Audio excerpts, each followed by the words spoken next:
My 25F, soon-to-be ex-boyfriend, 28 male, have been living together for the past few months, dating for about 3 years. I work full-time, as does he. He makes significantly more than me. Probably close to 3x more than I do, but I honestly couldn't tell you exactly how much he makes because he's very dodgy about his income. We split our bills, he pays about 60%, which is honestly still a bit tight for me, but I have been making it work, and I have no savings. When we moved in together, we each had our own belongings that we were bringing. I had my bed, he had his, he had a couch, etc. Our plan when moving in was to use his bed as our bed. Mine would be in the guest room because his was larger. We weren't planning on keeping his couch forever, but agreed to buy one at a later time because I couldn't financially swing a deposit, first month's rent, all other moving expenses, etc. plus a new couch. Before move-in day, he threw out his bed and couch and decided he wanted to buy new furniture. He had a bed bug scare due to his elderly grandmother's home having bed bugs, and he thought he brought them to his apartment after visiting her. Ended up not being bed bugs, so I understand why he threw them out. Here's where things get frustrating. He knew that I couldn't afford to buy new furniture at the time, and I would need some time to save up, so he agreed to pay for the furniture and I would pay him back in increments each month. He ended up purchasing a very expensive mattress and a brand new couch, which I was there to help pick out. I told him numerous times that if he really wanted to go with these expensive pieces of furniture, it would be a while before I could pay him back in full for my portion. He proceeded anyways, and I gave him my budget for how much I could pay him each month on top of rent and my personal bills. While I recognize that he has spent a good amount more than I have, I am still living outside of my means with this financial agreement that we have. We have had arguments because of this, and he states that I should just do whatever he asks of me because he has been so generous with finances. He asks dumb things of me all the time. For example, I had gotten home from work early after an extremely long week, and was relaxing on the couch when he comes home. He goes into the kitchen, and I hear him say, "Will you make me a snack?" as he's opening the fridge. I get irritated, because I had just gotten home and wanted to relax, and didn't understand why he couldn't make his own snack as he was standing with his head in the fridge already, so I said no. He gets extremely upset. This turns into a massive argument about how he is completely financially supporting me and I'm just not grateful for it at all, and all he's asking is that I be nice to him. I explained to him that I'm not going to do everything he asks of me simply because he can afford more than I can. I told him that it was unfair for him to use my financial situation as a control tactic. He went on to tell me that I am simply not equal to him because I am a woman and he is a man. This is a wild take. Emo, and I should just listen to him and not have an attitude when he asks me to do things. This set me off. I told him that I cannot do it anymore and I would like to move out. He has told me multiple times that he can afford to live here without me, so I figured it wouldn't be an issue. There are other things that led to me calling it quits, like frequent boundary crossing, rude name calling from him, and him being borderline abusive physically. He likes to playfully pin me on the floor, bite, grab, immobilize me, etc. He calls it being playful, but it seriously makes me angry and I have made it very clear to him. Now, I am essentially holed up in our guest bedroom, looking for a way out because I have no savings and living with him has drained my financial resources. I know that the longer I stay here, I will just continue to dig myself deeper in the hole financially. I have family, but they are hours away in a different state, and I cannot leave my job without notice. I've been looking for places in this area that I can afford, but it's an odd time of year to rent and there aren't many places available. I just don't know how to get out before I lose my mind. Any and all advice is welcome. Update 1. It's 2 days later and I have officially moved out of state. To all those saying he is physically and financially abusive, you are correct. The night after I posted this, he came into the spare bedroom where I was sleeping and woke me up at 1 o'clock in the morning. He grabbed my phone out of the bed, and stormed off with it. I followed him and tried for a few minutes to get my phone back from him. I eventually got it back, and he followed me back downstairs, then upstairs, then back downstairs. He followed me around, grabbing me by my wrists, attempting to pin me onto the floor or the bed. He would pick me up and try to carry me outside of the house as I was yelling at him to stop and just let me go back to sleep. He followed me downstairs where I was getting back in bed to go back to sleep because it was the middle of the night. He jumped in the bed with me after undressing himself and wrapped his arms and legs around me, immobilizing me, and then proceeded to try to bite me.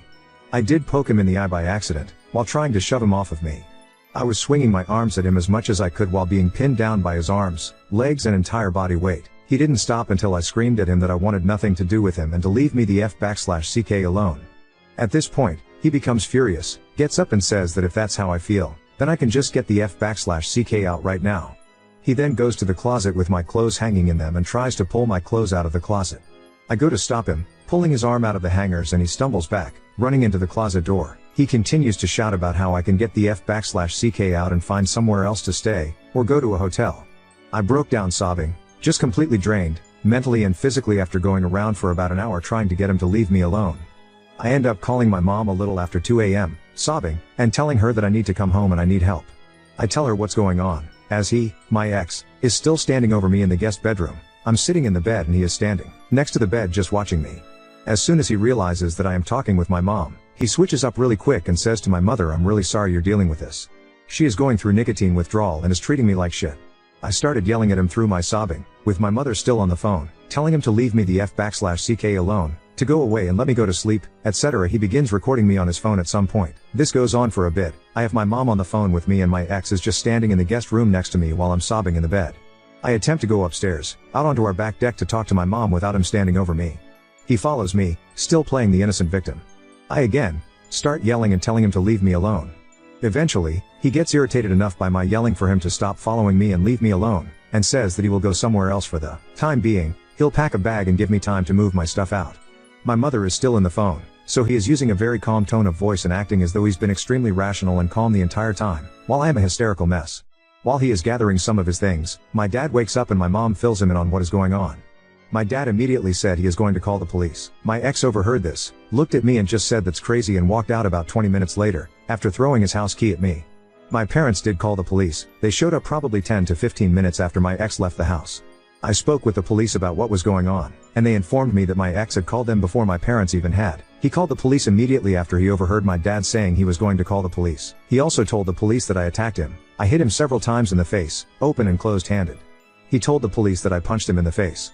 I had a red mark on my wrist from my ex grabbing me that I showed the officer, and he said that there wasn't anything there that he could see and there was no legitimate reason for them to remove either of us from the home. The officer told me that my ex could return to the home if he wished to, and that we would just have to not interact with each other. There would be an affidavit submitted to the court with each of our statements and they will determine if charges will be filed against either of us. The officer left, and returned with a domestic violence resource pamphlet, and asked me to give him the key that my ex had thrown at me before leaving the home. I complied, and the officer told me that my ex had been sitting just down the street from our house, and would be returning in about 30 seconds but that I need to stay on the guest bedroom level, and my ex needs to stay on the top level and we need to not interact with each other at all. I agree to do that. My ex returns, I am back in bed downstairs, still on the phone with my mom after several hours. My parents decided that they were going to come get me, so they got on the road during my conversation with the police officers. I remain on the phone with my mom all night, attempting to sleep but only being able to doze for a few minutes at a time before waking again.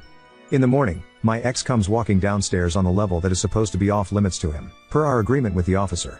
I overhear him on the phone with a reporting center for reporter abuse of adults or children. He gives them my name and information, and I also overhear him say my sister's name and something about violence in that family. About 20 minutes later, he comes downstairs again as I'm packing my things. I tell him he needs to go back upstairs and leave me alone. He just says I will. Just so you are aware, I'm having a PFA filed against you, so I need to know when your parents will be here so I can let my attorney know, protection from abuse order. I ignore him, and he walks back upstairs. I go on with packing my things, and some time later he comes back downstairs.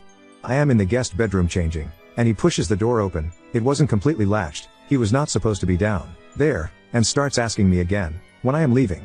I tell him to get the fuck out. He can see that I am changing, and stop coming downstairs. He then says I need to know what date you'll be leaving so I can file the PFA. Once I file it, you can't be here. I said okay, great. He walks back upstairs. My mom and dad start talking about how what he is doing is an intimidation tactic, and I'm just questioning why he's claiming he is so afraid of me that he needs a protection order, but he's not afraid of coming downstairs and trying to talk to me multiple times, walking around for no reason on speakerphone with the reporting center. The whole situation just felt like he was baiting me. My parents eventually showed up. They called the police ahead of time and asked that an officer meet them at the house because my ex was still there, with free range of the house while I was still holed up in the basement bedroom. My ex, of course, spoke with the officer when he arrived, and appeared calm, stating that he will go elsewhere while we do what we need to do to get my stuff moved out. He stated all he asks is that we just lock up after we leave. The officer stays outside the home while we move all of my belongings. He ends up staying for probably close to 2 hours. After packing all of my things, I tell the officer that the home is locked, the key is left by the door, and I will be returning to my home state. I went to my office building. I had spoken with my supervisor early that morning so she was aware of what was happening. I met with her, and she informed me that they understood me having to leave so abruptly and they would be paying out all of my sick leave and PTO to cover me for the next 4 weeks and that if at any point I wanted to return, they would reserve my position. I thanked her, and apologized profusely about the situation. I feel so horrible about leaving a position with no notice at all, and one that has been a really fantastic job that I saw myself staying at long term and was so generous and understanding about my situation. I am now back in my home state, with my parents and siblings and I feel like I am living in a fever dream. None of it feels real at the moment. This is possible the worst 24 to 48 hours I've ever experienced. I am not looking forward to what my life will look like if I have to go to court over this, if my ex actually files for a PFA and or his statement leads the courts to believe that charges need to be filed on me. I don't know what is going to happen next, but I am out and I am safe. Now on to second story. Rejected a pushy mom's demand to include her son in our adult-only D&D game, almost causing a store incident and losing a great kid player. I run 2 D&D games. One I run at a local game shop. It is family friendly and I welcome anyone who can behave and take a shower. Second game is run at my house with me and my 4 oldest friends. We get drunk and screw around in the campaign. It's a campaign we have been running since 5e first came out and is very much built around our terrible humor. Very not public play space friendly. New player is a nice 9-year-old kid named Simon. He loves playing in my public game and found out I run another game. Asked if he could join and I told him it wasn't really open to new players. He was cool about it. Simon is a good kid. Simon's mom found out later when she picked him up and tried to force him into my other game. I had to get the owner to help me calm her down and get her to leave. Simon was in tears apologizing. I felt so bad for him. Owner told mom if she ever set foot in his store again he'd ban her and Simon from the store and get the police involved if he had to. She left in a hurry and almost boned a car in her rush to leave. Simon's dad drops him off now. He came to me and the owner and begged our forgiveness. Turns out mom wanted Simon in my game as a form of babysitting so she could go out and party with her other terrible mom friends. We told him as long as it's him dropping Simon off there won't be any issues. He's a good kid. And I'd hate to lose our monk. Update 1. If I have any updates on things I'll post on my profile so as to not spam unrelated things on various subreddits. Hey everyone. It has been pure chaos the last few days but after everyone was so nice I figured I'd let you guys know what has happened since it's mostly good news and should put some minds at ease. I ran into Simon's dad and his sister Anna at the store and they invited me out to lunch to chat. Simon's doing pretty well all things considered. Dad says he and mom were already most of the way through the divorce process but he and his, almost, ex-wife agreed to keep it quiet until they had finalized some agreements. Mom showed her ass yet again and basically admitted she didn't want Simon very often and negotiated for some money in exchange for giving full custody to dad with a few holiday visitations if she can make it. She's moving a few states away to live with some of her friends from college. He doubts they see her more than once a year if that. He said it went as well as he could have hoped. He's just glad it's almost over. Auntie Anna, as Simon calls her, is dad's sister. She's stepping in to help with Simon while dad juggles everything. She brought him to the shop this weekend and she hung out by me while I ran the game so she could learn. Everyone had a good time. Even got a few giggles from Anna so I'll consider that a GM's job well done for first impressions of the hobby. Shame the first RP she had to see was me as Marty the farty lizardfolk merchant NPC that they ran into last session. Lots of hissing and farting noises out of me for 15 minutes. Simon was able to pass enough con saves to buy what the party needed from Marty, discounts in exchange for risk of poison damage, and they tricked the corrupt town guard into accidentally arresting themselves due to an elaborate performance by the bard and Simon's monk. Game went well. Anna and I talked while Simon looked at all the dice sets for an hour after the game. She's been pulled into a parent group of parents of kids in Simon's class. I guess Simon has all the other kids wanting to try playing and since my private game is on hiatus for at least 6 months I offered to run one if the parents were comfortable with it. I end up getting added to the group chat and Anna's house is where we're gaming. Next day Anna and I met up for lunch and I helped her put together a gaming space in her living room. A few of the moms came by to drop off some snacks and to introduce themselves in person. I feel like I've been adopted into a family of families but I don't even have a family of my own. Everyone has been great. I'm so glad Simon is surrounded by these people and not people like his mom. The kids were all very well behaved. Anna and I were a bit nervous being the chaperones for a bunch of kids, but Simon's friends are great.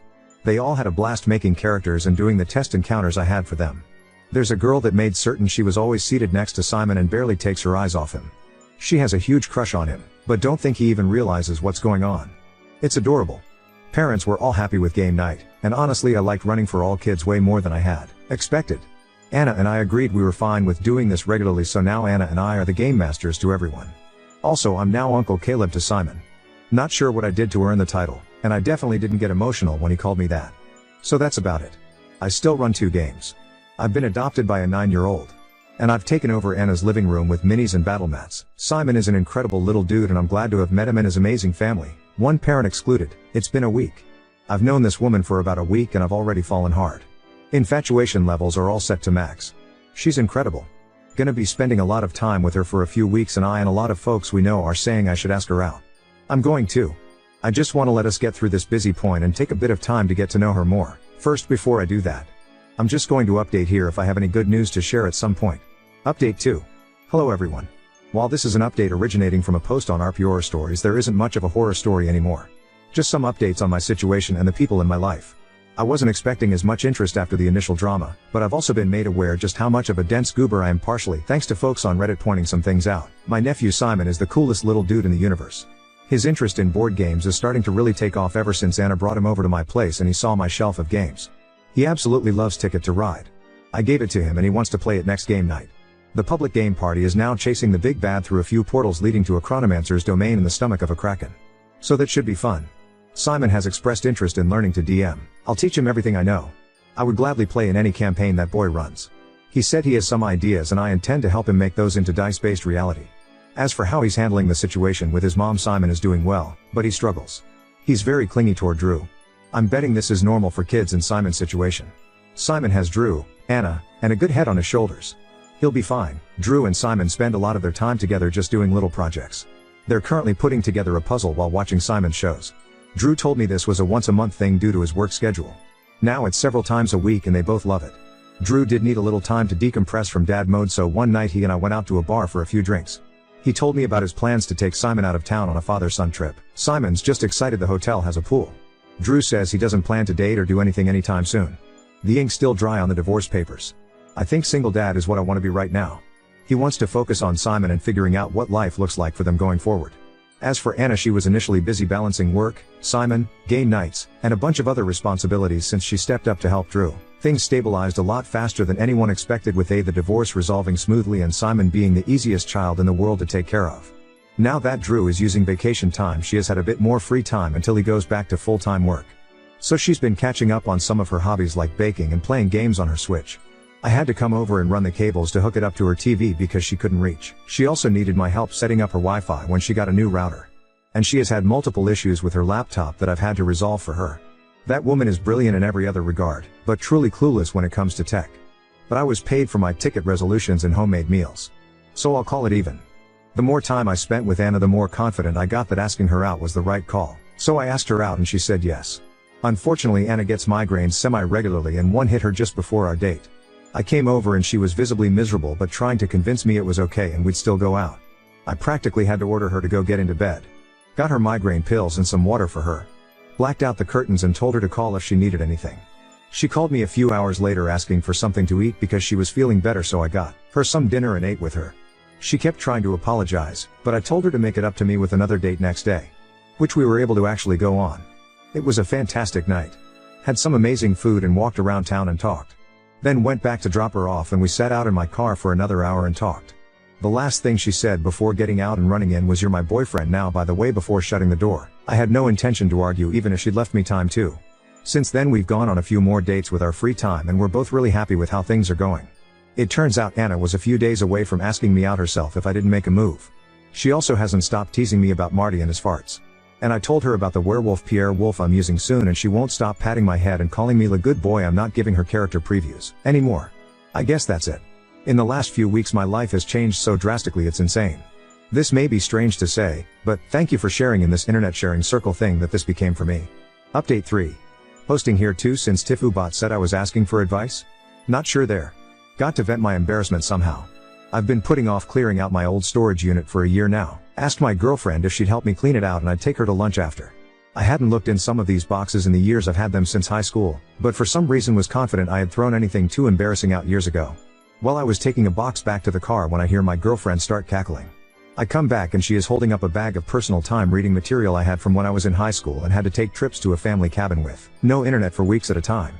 I was a teenager, don't judge me too much. She's laughing so hard she was crying and my face was burning so hot I could have cooked an egg on it. She spent lunch snickering and making fun of me. And she made sure to point out how similar many of those girls looked to her. I then had to explain that 15-year-old me would have high-fived me until his arm fell off if he knew you were who he'd get to date in 20 years. I however would not have trusted that hand. I know where it has been.